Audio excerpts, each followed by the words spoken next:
Audio Jungle.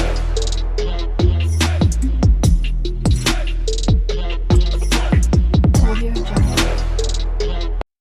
Hello friends, welcome to my channel study point. तो आज हम पढ़ेंगे इफ़ एल्स स्टेटमेंट के बारे में। What is if else statement? If else statement में हम क्या करते हैं, सबसे पहले एक कंडीशन देते हैं।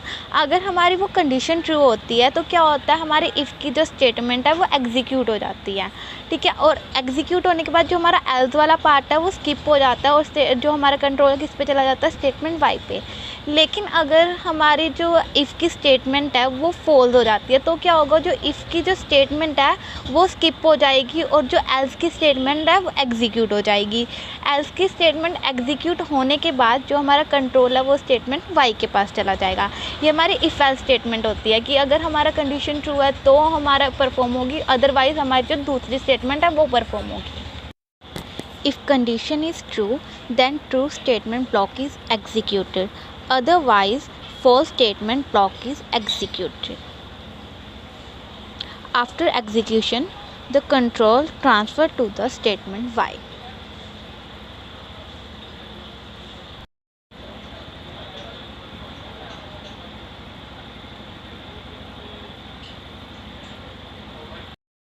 इफ़ एल्स स्टेटमेंट को अच्छे से समझने के लिए हम एक प्रोग्राम बनाते हैं।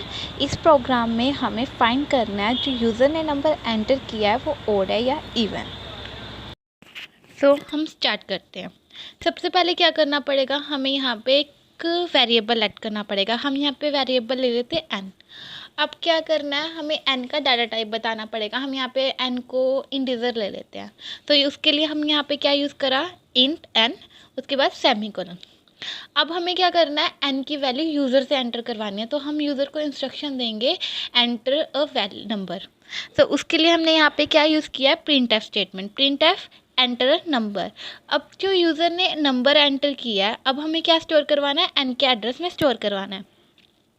उसके लिए हम क्या यूज़ करेंगे, स्कैन एफ स्टेटमेंट का। हमने यहाँ पे यूज़ किया स्कैन एफ। अब हमारा जो एन है उसकी जो यूज़र से हम एंटर करवा रहे हैं वो कैसा, उसका जो टाइप है वो इंटीजर होना चाहिए। तो यहाँ पे हम यूज़ करेंगे परसेंटाइल डी का। अब हमें किसके एड्रेस में स्टोर करवाना है, एन के एड्रेस में। सो % सिंबल एन। अब जो हमारा मेन है यहाँ पे स्टार्ट होगा इफ़ एल्स स्टेटमेंट।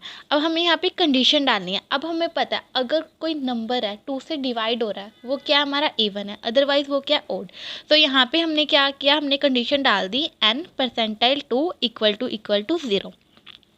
इसका मतलब क्या है, अगर हम n को 2 से डिवाइड करेंगे, जो उसका रिमाइंडर आता है, अगर उसका जो रिमाइंडर है वो क्या है 0, तो क्या होना चाहिए, वो हमारा क्या होगा, इवन होगा। तो यहाँ पे हमने प्रिंट एफ स्टेटमेंट क्या डाल दी, नंबर इज इवन। तो अगर हमारा जो रिमाइंडर है वो 0 आता है तो क्या हो गया, प्रिंट एफ जो हमारी प्रिंट एफ स्टेटमेंट है फर्स्ट, मतलब इफ़ की जो स्टेटमेंट है वो एग्जीक्यूट हो जाएगी, मतलब लिखा जाएगा नंबर इज़ इवन।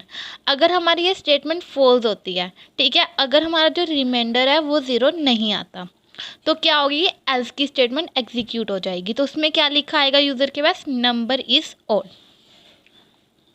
तो यहाँ पे हो गया कि इफ़ की अगर कंडीशन ट्रू है तो इफ़ की स्टेटमेंट एग्जीक्यूट हो जाएगी, अदरवाइज एल्स की स्टेटमेंट एग्जीक्यूट हो जाएगी। अब इसको हम कर देंगे save, then compile and run. अब यहाँ पे हमारे पास आ गया है एंटर नंबर, तो हम यहाँ पे 6 ले लेते हैं। अब यहाँ पे क्या आ गया, नंबर इज़ इवन, ठीक है। अब हम एक ओड के लिए भी यूज़ कर लेते हैं। सो यहाँ पे हम 7 ले लेते हैं, नंबर इज़ ओड। सो ये था हमारा ओड और इवन का प्रोग्राम। अगर आपको मेरी वीडियो अच्छी लगे और पसंद आए तो प्लीज़ इसे लाइक कीजिए और शेयर कीजिए और मेरे चैनल को सब्सक्राइब कीजिए। Thank you.